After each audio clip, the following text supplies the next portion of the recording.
Olá, caros amigos, sou Marcelo Rabino Henrique da empresa MR Henrique. Hoje irei gravar um vídeo especialmente sobre regimes tributários, porque nós estamos no mês de janeiro de 2018 e é o momento das opções que as empresas devem fazer sobre o seu regime tributário.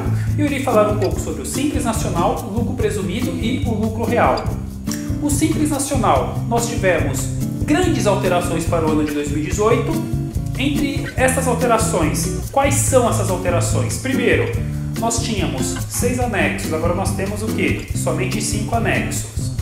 Nós tínhamos 20 faixas de faturamento por anexo, agora nós só temos 6. E também nós tivemos o quê? Uma grande alteração em relação a algumas atividades. Tem o artigo 18 da Lei do Simples Nacional, no parágrafo 5 ou parágrafo 5º, que significa o quê? Que essas atividades que estiverem dentro do parágrafo 5º tem a correlação da folha de pagamento, que até então não existia. Qual que é essa correlação? Se a empresa tiver uma correlação da folha de pagamento com o faturamento a partir de 28%, ou seja, a folha de pagamento consome 28% do meu faturamento, eu, ao invés de ser tributado pelo anexo 5, eu serei tributado pelo anexo 3. Qual que é a diferença para você, empresário? A diferença é o seguinte: se você fosse tributado pelo anexo 5, você pagaria no mínimo 15,5, que é o quê? A primeira alíquota da primeira faixa etária, que é até 180 mil de faturamento. Já no anexo 3, você vai pagar somente 6% ao invés de pagar 15,5%. Então, existe uma diferença muito grande. Uma outra alteração que nós tivemos foi a seguinte, que já está vigente desde 2017, o investidor anjo dentro das empresas Simples Nacional. Qual que é a diferença de um investidor para o investidor anjo? Significa o quê? O investidor anjo, agora com a lei complementar do Simples Nacional, com esta alteração que está vigente desde 2017 para o investidor anjo, significa o quê? Que você, investidor, que colocou dinheiro numa empresa do Simples Nacional, você não faz parte do quadro societário, consequentemente, você não pode gerir a empresa, mas só que você também não vai ser responsável, solidário sobre a gestão desta empresa.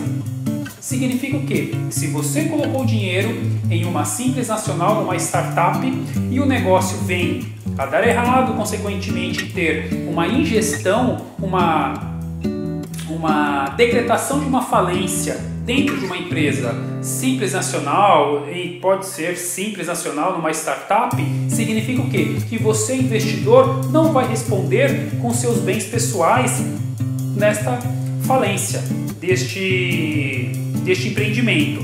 Olha que magnífico! Se você fosse um sócio, não administrador, um sócio cotista, na esfera judicial você responderia também sobre a gestão da empresa. Então esta é uma outra alteração dentro do Simples Nacional.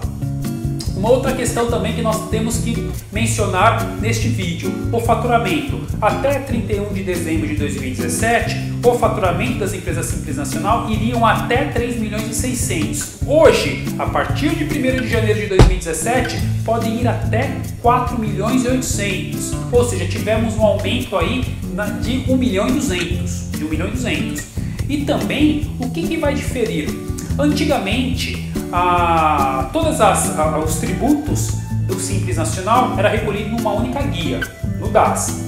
Agora, em 2018, se você ultrapassar 3 milhões e 600, ou seja, 3 milhões e 601 centavos, você vai pagar o DAS mais o ISS ou ICMS a partir desses 3 milhões e 601 centavos. Que significa o quê? Que você, além de pagar o DAS, vai pagar o ICMS ou ISS à parte, que até então, até 31 de dezembro de 2017, não tinha esta alteração.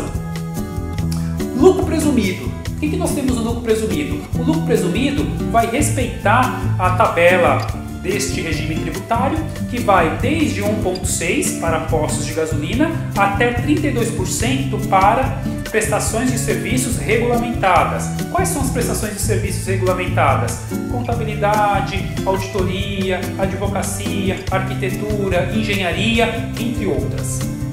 O que significa essa tabela? Presunção. Presunção é uma estimativa de lucro que o governo da Receita Federal diz que aquele segmento vai ter. Um exemplo, postos de gasolina. A lucratividade do posto, segundo a Receita Federal, é de 1,6 para o lucro presumido. Já para contabilidade, advocacia, entre outras profissões regulamentadas, representação comercial, por exemplo, é de 32%. É brincadeira, né? Nenhuma empresa aqui no Brasil consegue ter 32% de lucro líquido em suas operações, só se for um ramo diferenciado, um ramo que esteja iniciando, que tenha poucas empresas no mercado. Então a Receita Federal tem essa presunção, aonde a maior alíquota do lucro presumido, que é a presunção ou a estimativa de lucro, é de 32%. Uma diferença para o Simples Nacional é que no Simples Nacional os impostos são unificados até 3.600.000 e após 3.600.000 paga-se o DAS junto com o ISS e o ICMS em guias à partes, ok? Já no lucro presumido, os tributos são recolhidos em guias à partes, conforme a esfera.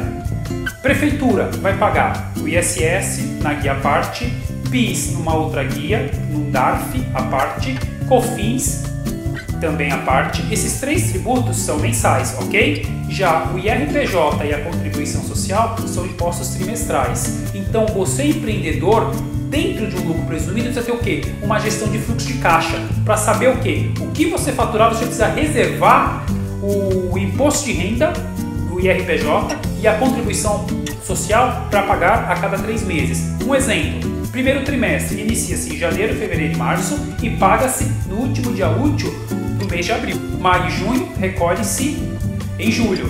Julho, agosto e setembro recolhe-se em outubro. Outubro, novembro e dezembro recolhe-se em janeiro. Então você, empreendedor, tem que saber disso para poder fazer o quê? A reserva dentro do seu fluxo de caixa para o recolhimento desses tributos que serão a cada 3 meses. Uma outra coisa que eu gostaria de mencionar é o quê? Que nem sempre o Simples Nacional vai ser mais vantajoso. O Simples Nacional é para aquelas empresas que estão iniciando as atividades que tenha pouco faturamento. Já uma organização que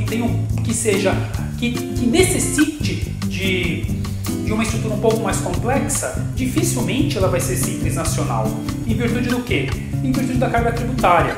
Porque a carga tributária ela começa, por exemplo, de 6%, vai subindo até 33% aí na última faixa etária, na sexta faixa etária do Simples Nacional. Agora, o lucro real. O lucro real é para aquelas empresas que possuem uma estrutura mais formalizada, que tem uma contabilidade de gestão, que o empreendedor tenha em mente o quê? Que tudo que ele paga na empresa precisa ter o quê? A sua respectiva nota fiscal. O que ele pagar sem nota fiscal vai o quê? Ele vai pagar imposto de renda e contribuição, porque vai ser adicionado ao lucro. Opa! Como assim? Significa o quê? Que no lucro real nós vamos ter o quê? O lucro contábil, que é a apuração da DRE, demonstração de resultado do exercício, conforme uma empresa Simples Nacional, lucro presumido e também no lucro real. Agora, a diferença do lucro contábil para o lucro real ou lucro fiscal é o seguinte: no lucro contábil você deduziu, você apurou a contabilidade, contabilizou todas as despesas, as receitas, tudo certinho. Já no lucro fiscal, você vai pegar o lucro contábil e vai transformar em lucro fiscal. Qual que é a diferença? A diferença vai ser as adições, você vai adicionar no lucro contábil todas as despesas que você pagou, por exemplo, sem ter a respectiva nota fiscal, que o fisco considera como uma despesa indedutível do lucro real. Significa o quê? Que se você pagar, por exemplo, um guardinha na rua para olhar a sua loja, e ele não emite nota fiscal, ele emite o quê? Um recibinho. Vai lá emitir um recibinho. Tudo isso que você pagar sem nota pro guardinha da rua, você vai pagar o quê? O IRPJ no mínimo de 15% mais a contribuição de 9%. Ou seja, se você pagou R$100 por semana para esse guardinha, a cada R$100 que você paga, você tem que imaginar, não estou pagando 100, eu estou pagando 124. Porque esses R$24, essa diferença é 15% de IRPJ e mais 9% de contribuição que você vai ter que pagar. Vai ter que pagar a cada 3 meses, ou também no lucro real, você pode pagar mensalmente o IR e a contribuição. Então você, empreendedor, empresário, junto com a contabilidade, irão definir um melhor regime entre lucro real trimestral ou lucro real mensal, que vai ser o lucro real por estimativa, que você, empreendedor, pode optar também. Conclusão, nós temos 3 regimes tributários aqui no Brasil: Simples Nacional, Lucro Presumido e Lucro Real. Todas as empresas necessitam fazer o quê? O seu planejamento tributário anual, que deve corresponder dentro do mês de janeiro, para você, empreendedor, empresário, poder optar. Então você tem que solicitar para o seu contador o planejamento que a sua empresa deve optar para o ano que está se iniciando. E uma outra coisa, tenha em mente, nem sempre o Simples Nacional é vantajoso para a sua empresa. Exemplos: as atividades que estão relacionadas no artigo 18, parágrafo 5º da Lei Complementar 155 do Simples Nacional. Essas atividades têm que tomar muito cuidado para optar pelo Simples. Tem que ter uma folha de pagamento a partir de 28% que consuma o seu faturamento, senão já não compensa.